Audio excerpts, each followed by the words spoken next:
Welcome everyone. There we go. We've actually made a proper start this time. So it's really good to have you all here, and we're right near the end of chapter 27 of Matthew today.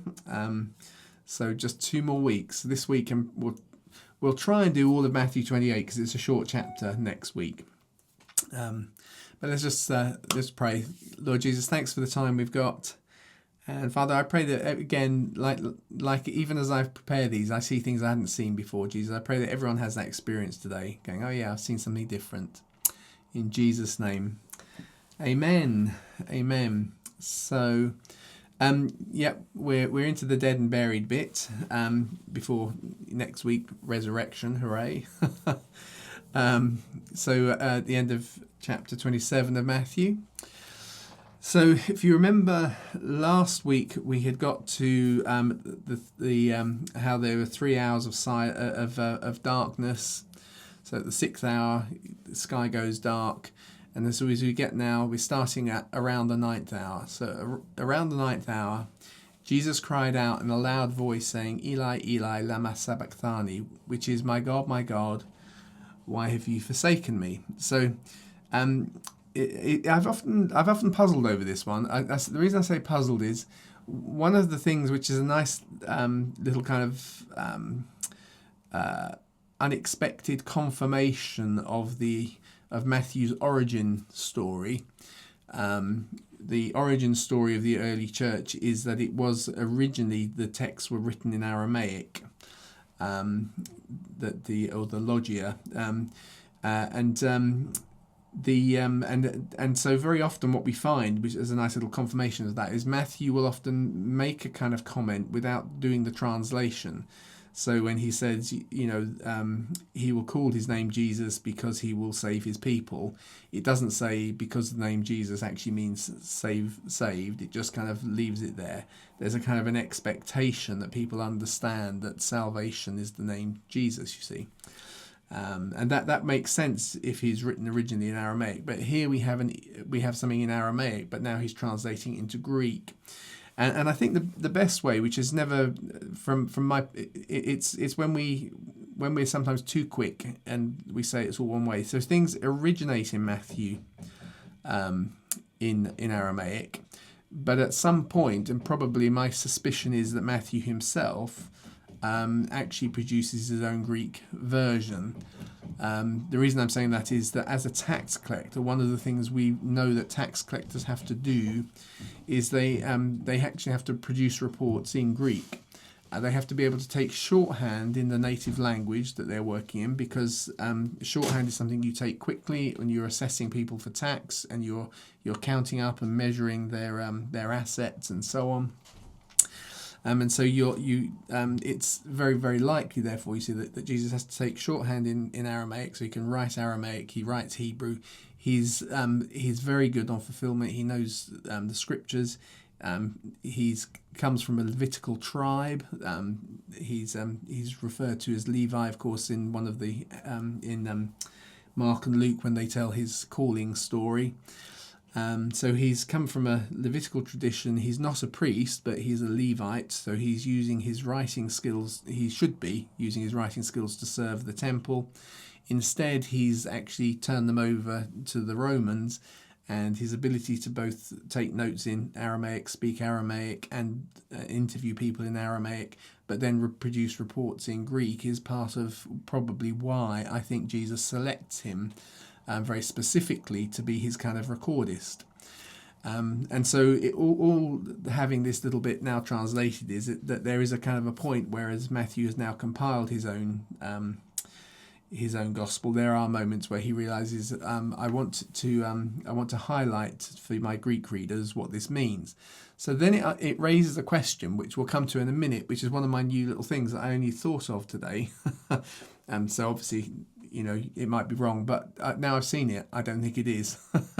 As to why does he then spell out to us the Eli, Eli, lama sabachthani? My God, why have you forsaken me? So he says that in Aramaic, he cries it out. Now some of those standing there heard it and started saying, he's calling Elijah. And that's the reason. if you're when you're, I say when you're being crucified as if it's an everyday experience that we go through, with crucifixion, the weight is actually your weight drags the arms and the chest. That my hands are disappearing as I go off that way. There we go. But the way your arms are splayed, your weight is pulling down on your chest, which means that you are to actually get a breath, you have to lift yourself up and then you exhale. So it's quite a struggle.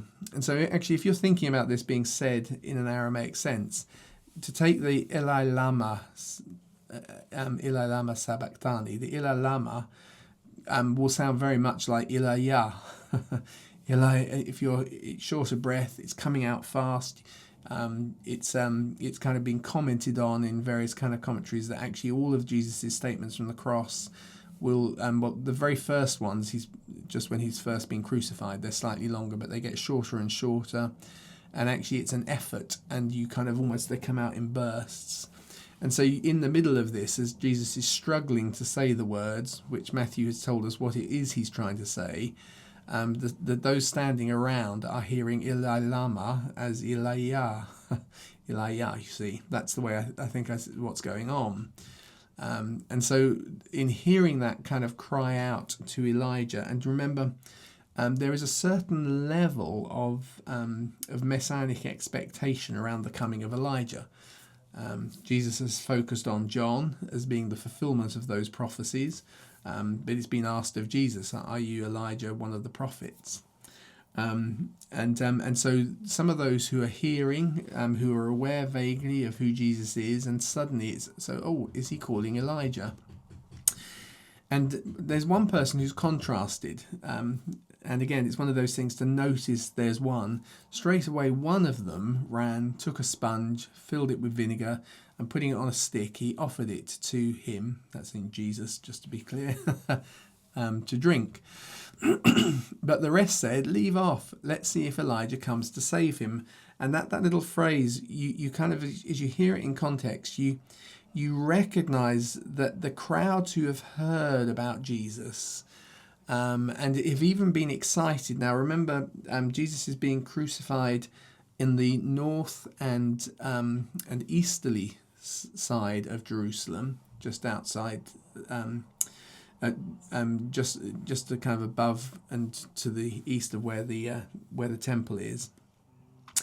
The most of the most favourable pilgrims have been when Jesus comes in, rode in on triumphantly a few days before, are on the west side, but there is a mix, and so there is some interest in who the character was, and word is going around that one of the people being crucified is the person everyone was getting excited about, and so you have probably a whole mix of things going on, but there's a kind of a somewhat cynical sort of passivism here, in that there are crowds who in some ways are not anti who Jesus is. They're not necessarily the ones who gathered around the Praetorium when Herod was saying, who do you want? Is it Barabbas or Jesus? And there the Praetorium is right in the heart of the wealthy district. It's right near where most of the priests live and the ruling classes of Jerusalem, who are very antagonistic towards Jesus, and there the crowd has been whipped up to call for Jesus' crucifixion. As he has now been taken out, it's getting a bit more of a mixed crowd, but there's a kind of a general sense that, with one exception, someone who actually acts with compassion to try and do something of benefit to Jesus by getting something that to just kind of to dull his thirst, just kind of it's not the analgesic which Jesus has refused earlier. We looked at that last week. The wine mixed with myrrh. This is much more something to just kind of quench the thirst, because dehydration is a part of blood loss. So he's probably aware of the struggle that's going on and wants to kind of serve in those ways. But the majority are kind of almost sitting back with let's see what happens. See if Elijah does come to save him. He's calling out for him. He did seem to be special. Some might be totally mocking. Others are kind of an interested, let's see. So they're not the real kind of core heart believers. And you'll see as we go through the text, Matthew kind of puts different positions in so you can see the mix of perspectives around the crowd. So Jesus then, he cries out again with a loud voice, but he yields up his spirit. It's I can't remember now how I constructed it. When you put all of there are 7 statements that Jesus issues from the cross. We don't get all of them in any one gospel, but they all kind of fit together quite nicely. And the crying out with a loud voice here is probably the well, it would be one of two. It's either the negative or the positive. So I think if we had we've had my God, why have you forsaken me? That's the negative. That's right. So the positive that we read is where Jesus cries out, probably, into your hands I commit my spirit. Into your hands I commit my spirit. And that little refrain, Old Testament refrain, I can't remember the exact reference for it, is often used as a prayer at the end of the day as you go to sleep and you're kind of losing your own conscious faculties. And so the devout Jew will think in terms of, while I'm sleeping, I'm trusting in the Lord to look after me. So there's a kind of a nice poignancy, although Jesus is slipping into death, but he's kind of almost prophetically recognizing it as a temporary sleep. But he now issues a statement that is positive and kind of shows a progression. So, my God, why have you forsaken me? Sounds very desperate, and probably is such. We read later on in the New Testament about the depths that Jesus goes to, and it seems that there is, while it's not necessarily true that his Father in heaven has forsaken him, in Jesus' humanity, in the experience he is going through, his sense and knowledge of the closeness and connection of God has now been broken, which doesn't mean that it is gone, but in his humanity he cannot feel it. It is even like for some of us who have kind of I say no, that's very patronising if I put it that way. Even as someone who knows the truth of God's connection with me, and that he lives in me and so on, we can hit those moments when we feel low in our humanity, where we cannot feel that in any sense, which doesn't necessarily, and we always flag this for most of us, that doesn't mean it's necessarily true, but I think that's also going on here, and I think that's, if it wasn't the case, then Jesus wouldn't have gone through the experiences that we go through. But like us, he experiences this. Perhaps for the first time, he goes to that total place, that total depth, where he almost can't convince himself that God hasn't forsaken him. But of course, in the context of that, if you go and look at the psalm that it's part of, you recognise there is some potential hope in it. But a few bits later, a few lines later, in our case, Jesus is crying out again with a loud voice and yielding up his spirit. And with those, into your hands I commit my spirit. It's the being yielded up. I think it's John's Gospel where we see that it's probably also it is finished that gets added at this point. It's a bit ambiguous as to whether the it is finished comes before the into your hands I commit my spirit. Matthew doesn't explain it at all. He just kind of tells us he cries out in a loud voice. But then he brings our attention to the fact that something big is happening at this moment.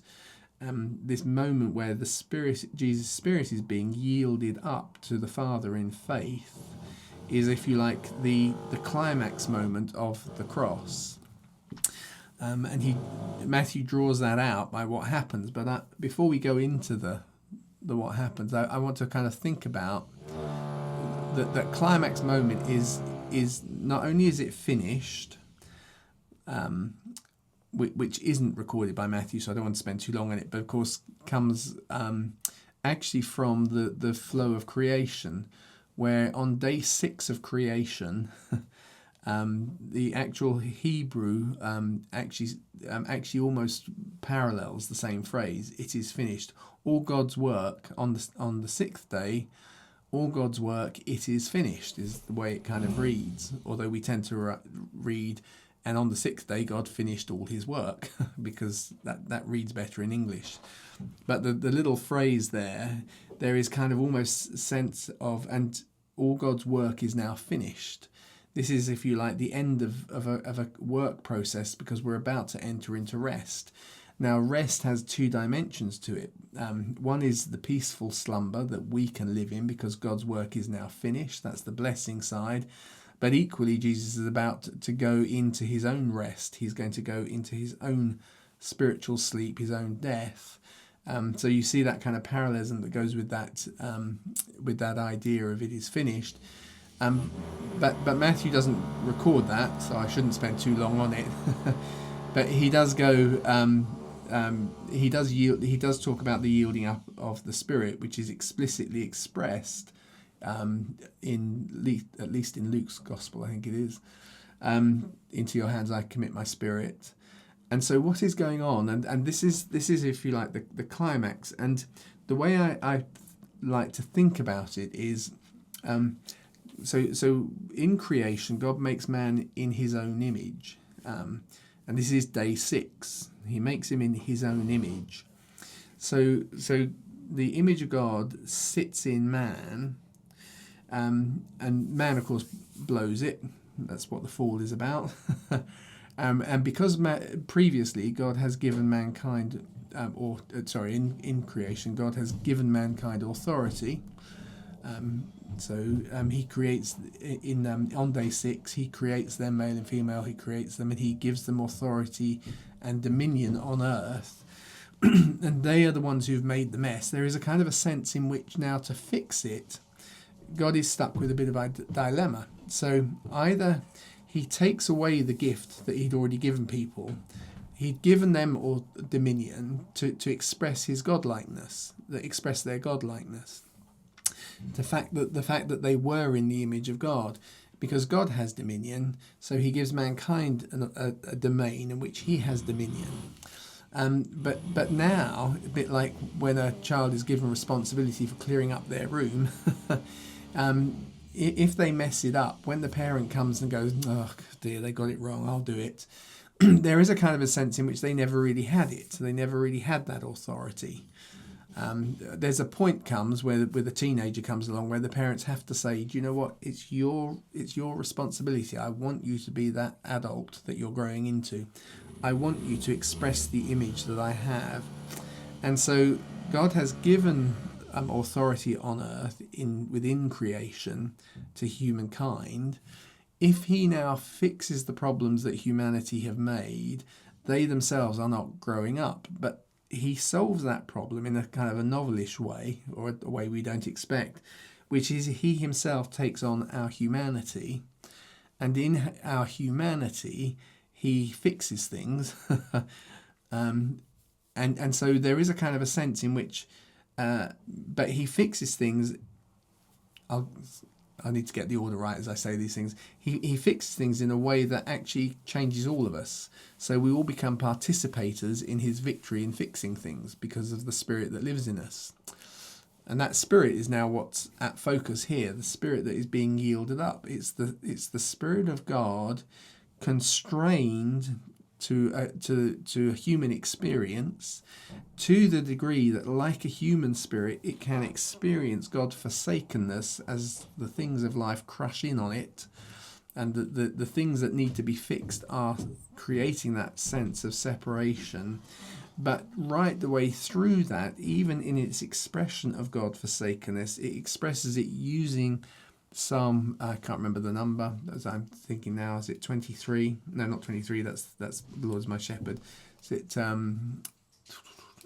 It's the famous one, which right now has slipped my mind. As he's expressed it those ways, the way that 22. David 22. Yeah, of course it is. Yeah, so that's why I went one later. It's Psalm 22. He's expressed that forsakenness using Psalm 22, which has hope within it. And then a little bit later, he shows, if you like, the fruit of that hope. So even in his God-forsakenness, he has retained hope. This is what I feel, but even though despite what I feel, I hold on to this hope. And then he expresses that hope with the actual that prayer of faith, into your hands I commit my spirit. And so there is a kind of that there is an evidence that faith has now produced hope, because faith is the assurance of the things we hope for, and therefore you can't have faith if you don't have hope. And so out of that hope that is expressed even in that God-forsakenness, he still finds faith. And out of a place of faith, he commits his spirit to the Father, and he gives up the ghost, as I think the King James puts it, yielded up his spirit. So he gives it back. And so that spirit, which was the Spirit of God before the whole, if you like, incarnation enterprise took place, has now lived a complete and full life. And even in the most extremely pressured and demonically inspired, torturous testing, has come through with hope that has produced faith, and therefore is victorious. And that victorious human spirit is what now is being given back to God. So the Spirit of God has come into humanity. It has lived the full human experience, and now is a human spirit being gifted back to the Father.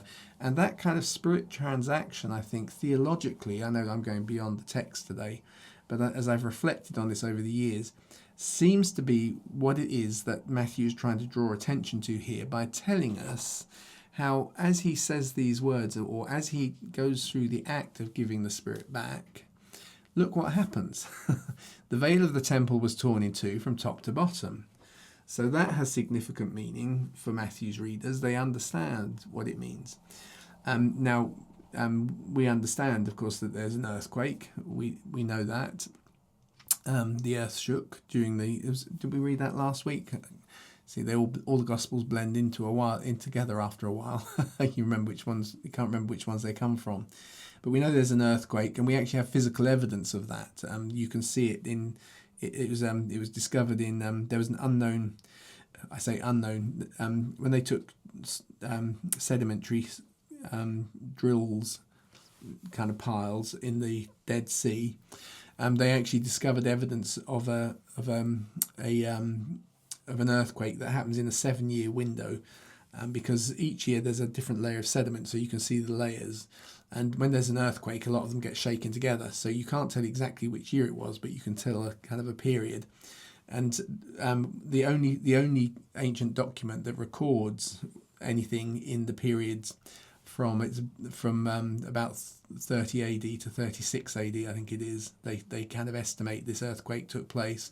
The only reference we have is there in the Gospels. So it's a real earthquake. So that earthquake has happened. But in that earthquake, if you want to take a naturalistic thought on it, as the veil of the temple is with a heavy stone lintel. If the lintel is shaken and one half falls down, but the other half is still up on the doorpost, the thing would rip. You see. So it sounds like in the shaking of the temple, something falls, and the temple, the veil gets torn. But Matthew recognises that not just as a physical event, but as much more of a spiritual one, because actually that veil was part of the separation between God and man. And actually, what we've just read here in the God-forsakenness that the Son feels from the Father, there is a sense in which God himself has been torn, but in the tearing and then the restoration, the giving back, there is a kind of there is a sense of a tearing and restoration in God, but there is a tearing that has made space for us and our humanity, for the humanity of Jesus to have to go back to the Father, having completed a full human life. So hopefully I'm making some sense. I know I'm doing it at a bit of a rush. I've done this in taking much more detail and pulling all of the various verses together in the past, but yeah, hopefully you're getting the flavour of it. So, and moreover, the earth so it was not just the temple and something of God being split, but the earth was being split as well. Man who's made from the dust of the earth. There's a breaking up of everything, but that is kind of being physically represented with what's going on in the earth, which represents something of the spiritual truth, as well as has been demonstrated in the kind of the human level, the human divine level of Jesus. And then the tombs are opened up, and many bodies of the righteous who had fallen asleep woke up. And I went with woke up rather than rose again or raised up. And because it's not the same as the resurrection of Jesus. And that's, again, it's one of those questions that often comes back to you. You know, well, what's so special about Jesus' resurrection if all these other people got raised at the same time? But actually what we see here, if you kind of run the thing through, so he mentions it. This all happened in a moment as Jesus is going through this. There's an earthquake going on. It's caused disruption in the temple. It's torn the veil. The earth is shaking. The rocks are splitting open. As the rocks split open, certain tombs are actually cracked open. Because as we know, they're often stone tombs, sepulchre type places. And so as the earth is breaking open, it's suddenly where people have been buried and interred. Those things are happening, and there were some bodies in there that weren't fully decomposed, and suddenly he talks about those who had fallen asleep. They wake up and leaving the tombs after his resurrection. So there's not something that's now happening. It's not all happening at the same time, but there was something that happens which is in the flow of that same afternoon with the earthquakes and so on, breaking open of the tombs, something happening with there are bodies in there. But then after his resurrection, something is experienced in the city. And they passed through the holy city and appeared to many. Now, again, you'll sometimes see it translated as they entered into the holy city. But it's the most general Greek word for it's the one.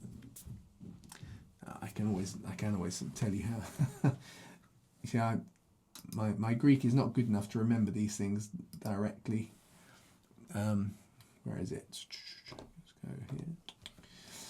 I'm on verse 53.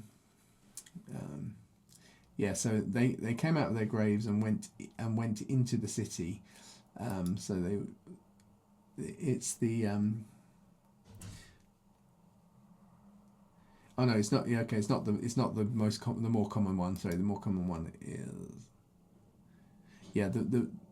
but in a similar way, it can mean went or go, which is often the way. But also, it can mean to go through. You see, and I think that makes most sense. To go through the holy city, and they appeared to many. And the reason being is that it's not the question isn't so much how long were they around for, but there is something that happens in a couple of days' time, when Jesus is going to be resurrected, where some of those cracked open tombs, there's something of a release of the kind of the sense of those who are righteous, the righteous who had fallen asleep, so that it didn't happen to everybody, but for some of those, it's almost as if something was going up and it was being displayed again in the same way as there is a physical kind of testimony in the what's happening in the physical.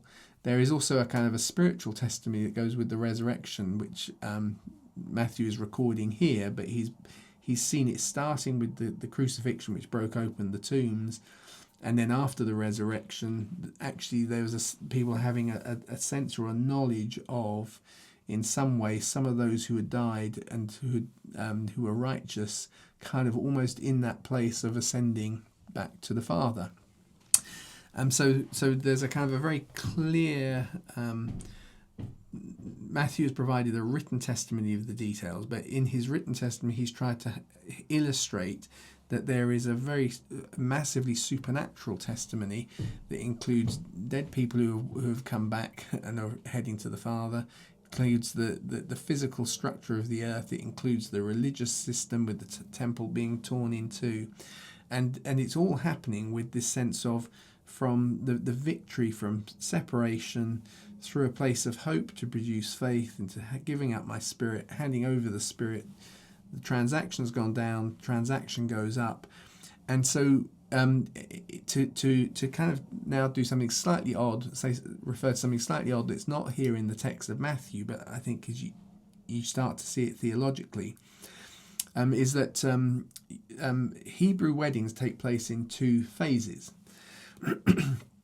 And there's a public phase where the groom goes to, if you like, the bride's family and negotiates, if you like, and pays over the dowry, and there's a big celebration that goes with that.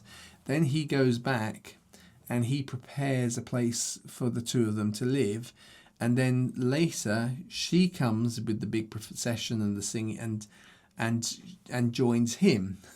This is now a more private ceremony. The first one is the public one. It's still a celebration, but it's more of a family private celebration, as she now enters the house that he has prepared for them to live in, and it is part of he receives her. So we get that word in Jesus' birth, where Joseph receives Mary. That receiving ceremony, it has a proper little name to it. It's the Kiddushin, I think it is, something like that. But to kind of, if you bring that model, which the early church saw very clearly in the ministry of Jesus, you see that God has taken the initiative and come into our space. And there's been a transaction that's gone on. He's gone back, and as he says, I'm going to prepare a place for you. He's gone back, but actually there is a place where the bride of Christ, which is a corporate body, is going to now join him in his place. So God takes on our nature is the first part, but the marriage is completed, the marriage supper of the Lamb is completed when we take on his, as Peter puts it. We become partakers in his nature. So quite a lot, I think, deep theological stuff going on here. Or being illustrated. It's probably it's both going on and it's being illustrated. Now here Matthew kind of puts another witness in. So now there are those who should have known better, who are waiting for a Messiah, who are hoping on Jesus. Is he, isn't he? Sometimes I like it, other times I don't. Let's see if Elijah does something for him. But now the centurion who's watching, and those watching over Jesus with him, they saw the earthquake and the things that happened, and they were terrified, saying, "This really was God's son." The actual Greek is more like God's son. Some put "son of God," but that you find that phrase is often it's a slightly different string of words. The order is different, and there's a couple of extra joining words in it. It's simply the son who belongs to God. This was God's son. Which is a lot rarer. We see the phrase "son of God" more regularly than God's son, so I thought I'd put it that way around. Now many women were watching from some distance away, who had accompanied Jesus from Galilee, serving him.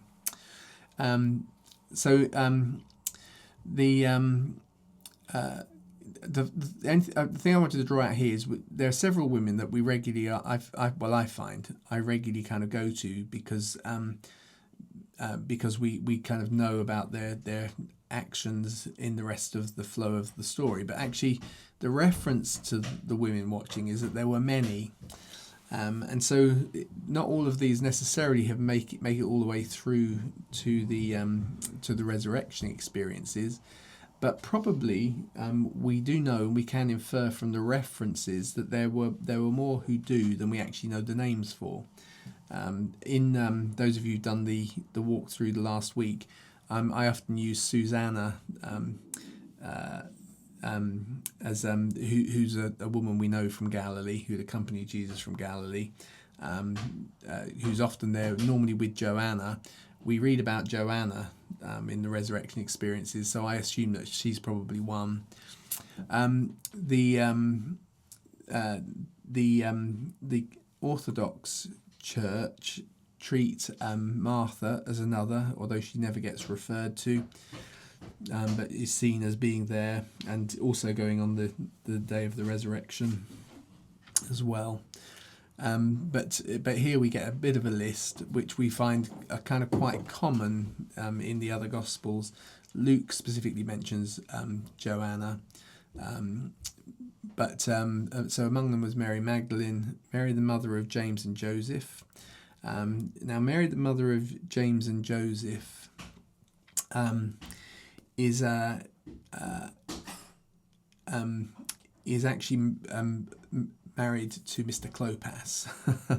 So I think we touched on that before. Who the early church tells us is Joseph's brother. So this is Mary's brother-in-law, in other words. So Mary's sister-in-law, Mary, the mother of Jesus' sister-in-law, is also called Mary. It's actually the most common girl's name at the time, so not surprising. But she's there, and the mother of the sons of Zebedee, who is also, but who is actually seen as Salome, who the early church tells us actually is Mary's sister. So not just a sister-in-law. But you can understand the context. We know from John's Gospel that Mary is there as well, and therefore there's a kind of that sense of family support in the mix. She has a sister-in-law with her, and also her physical sister.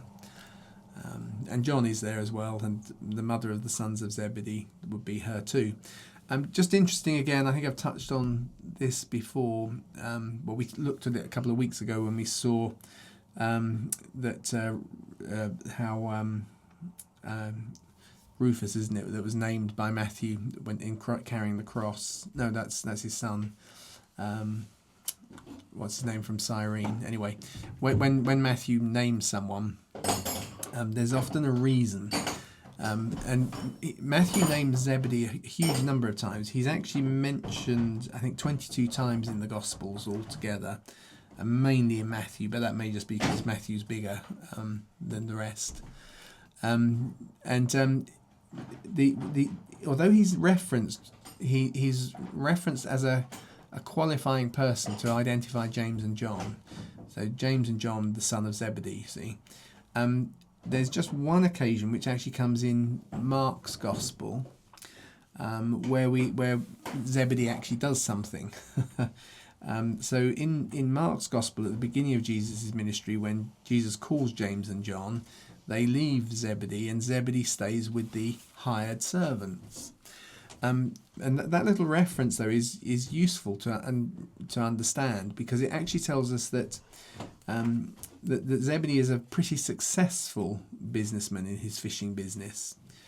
Now it seems that Peter is too. He's not that it may not be as much, but the fact that actually he can afford to lose two workers in his two sons, and he's effectively given permission for them to travel with Jesus. But the fact that he can employ others, so he's not just a jobbing artisan who goes out and does and feeds himself day by day, but he's actually employing people to create a business structure. It seems Peter is doing similar, but maybe our understanding is that Zebedee is a bit more successful, which the early church then tells us is how come John has a house in Jerusalem and is known to the temple officials' family household. When remember, John gets access to the priestly mansion, and they recognise him, they know who he is. Mary is from the tribe of Judah, but her cousin is a Levite. We know that Elizabeth, or we think of as a cousin, might be an aunt. She's a Levitical. So actually, Mary's family have only branched away from the Levitical side very briefly.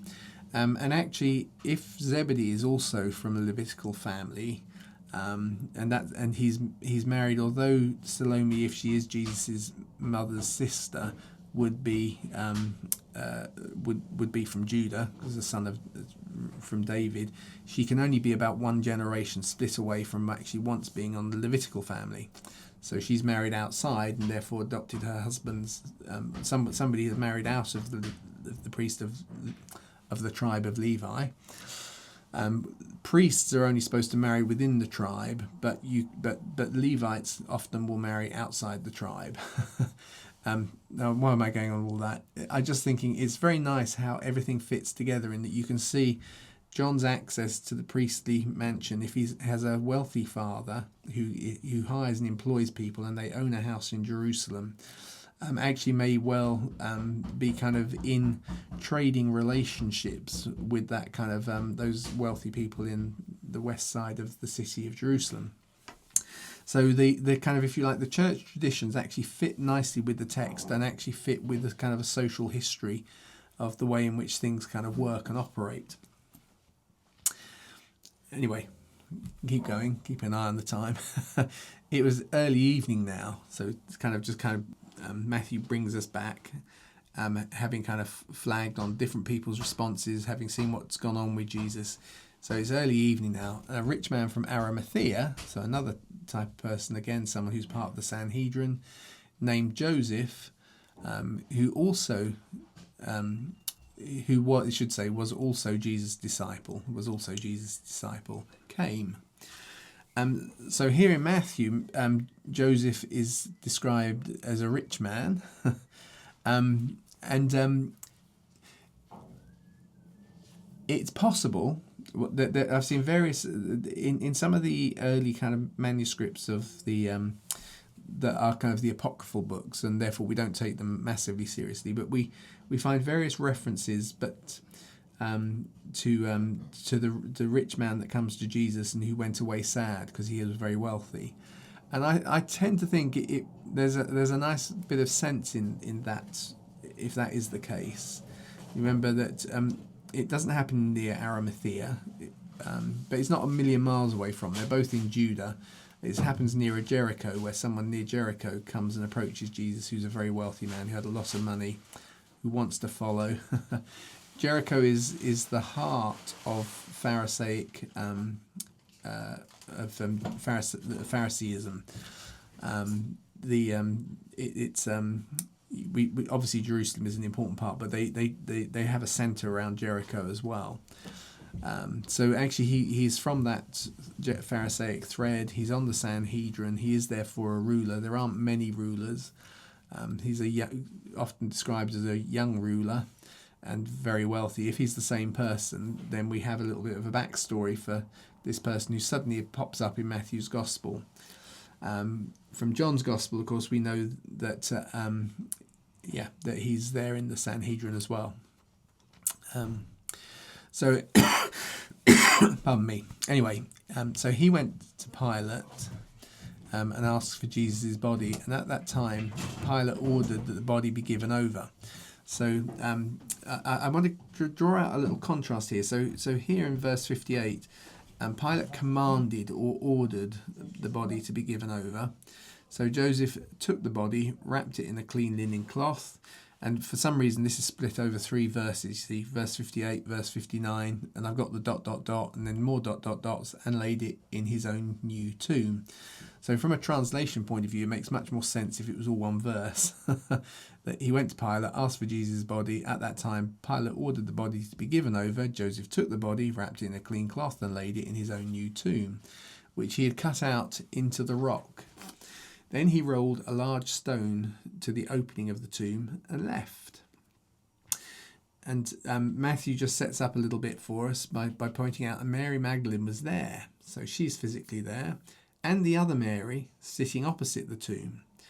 We know from Luke that Joanna is there and somebody else as well. And Joanna actually goes and looks into the tomb. She enters into, or she sees where the body is laid, not just kind of the location, but sees how it's laid. And actually that again is one of these unintended coincidences that it's not spelt out by the Gospels, but Joanna is the wife of Chusa, Herod's steward. She's part of the ruling kind of echelon of Jerusalem. Well, actually, of course, Herod is Galilee and Perea, but he's part of the ruling part of the nation. So he operates in those things. Joseph is a part of the ruling class around Judea. So she would have the kind of the confidence to go through his servants, because being realistic, it's not him who rolls the large stone or handles the body. He will have servants, perhaps even some of whom are not even are not even necessarily Jewish. Can't say. The only reason I'm saying that is if they're not, then actually there's no risk in them defiling themselves and having to miss the Passover meal. So he's got others doing it for him, but he's physically coordinating it. She would have the confidence to actually go in and look in through the servants and into what's his private tomb, have a look and see what's going on there, and come out now having knowledge of exactly how Jesus has been laid, what his body's condition is. Whereas Mary and the two Marys are sitting outside opposite and probably getting a report back. So Jesus' body is put in the tomb, that he leaves. So the next day, after the preparation day, now this is again, there's so many of these verses, I'm saying there's an interesting thing to note here. So the here, the preparation, Matthew has previously said that the Last Supper happened on the day of preparation, and he had said it was the same day that the Passover lambs were being sacrificed. Now, I think everyone here I've highlighted this before, that Galileans seem to be operating with a pre-exilic calendar, and the Judeans are probably operating with a post-exilic one, because we can see the shift in terms of the sources of those calendars, which would mean that actually when Matthew is talking as a Galilean and he describes the day of preparation, which he wants us to make sure it's the day of preparation, so they've got a proper Passover lamb, they eat a Passover meal for the Last Supper, but now he's referring to the day after preparation day. But here his focus is just in terms of the way he's shifted his focus. He's thinking in terms of it's the Pharisees and chief priests from Judea who are operating, so it's their preparation day. So Jesus is crucified on the day of preparation from a Judean calendar. Remember that Jesus is not technically a Judean; he is technically a Galilean. This is one of the things that I think when I do I say when I do, I'm in the process of doing it, but when it finally comes out, we do the integrated text. Often we will see references to the Jews, but the actual Greek is the Judeans, which in its social context means that normally it's talking to those from the south rather than the Galileans in the north. Which actually helps explain a number of slightly odd things, because it almost sounds like, which critics have said in the past, they say, oh look, it's almost like the writer of the gospel doesn't feel like he is a Jew, so it can't be Matthew. But actually he's not. He's a Galilean in that sense. In the broader sense he is. It's a bit like, when I say it's a bit, it's not exactly the same, but when Americans think that if you're British, you're English, it's that kind of, there are distinctions that when you're living in them, you're much more conscious of. So as he's focusing on that Jerusalem set, it's after their preparation day, which is the Saturday, obviously. So what has happened is, as Jesus has died, the priests have gone off, as sunset has come, they've eaten their Passover meal, they've woken up the next morning, and now they're thinking, oh, we need to sort something out about the body. So they come to Pilate, but Pilate has already given a command, of course. And so perhaps they only discover at this point, or maybe they found out the day before they heard, and they said, "Sir, we remember how that deceiver said, while he was still alive, after 3 days I'll rise again. So order the tomb be made secure." So Pilate's already given an order, and he's handed over the body to Joseph. Order the tomb be made secure until the third day, just in case next his disciples come at night and steal him away, and tell the people he is risen from the dead. And then the latest deception will be worse than the former. And Pilate said to them, and there's a beautifully ambiguous bit coming up now, "You have a guard, go make it as secure as you see fit." Now, what is interesting here is that little phrase, "you have a guard." If it was really unambiguous, and the unambiguity was, "I'm giving you a guard to take away from me," and so in other words, a Roman guard. If I'm giving you a Roman guard, and I'm formally giving them to you to go and make the grave secure, it would have the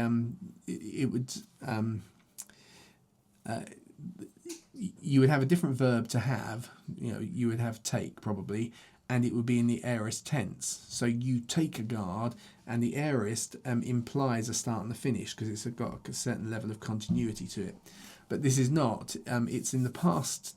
No, it's in the present tense. This is in the present tense, and it's just as simply as "you have," which can just be a sort of a statement. It's like, you've got a guard, so go and make it, and it's secure as you see. As secure as you see. And so I've translated it as secure as you see fit. So the second half is also a little bit fuzzy.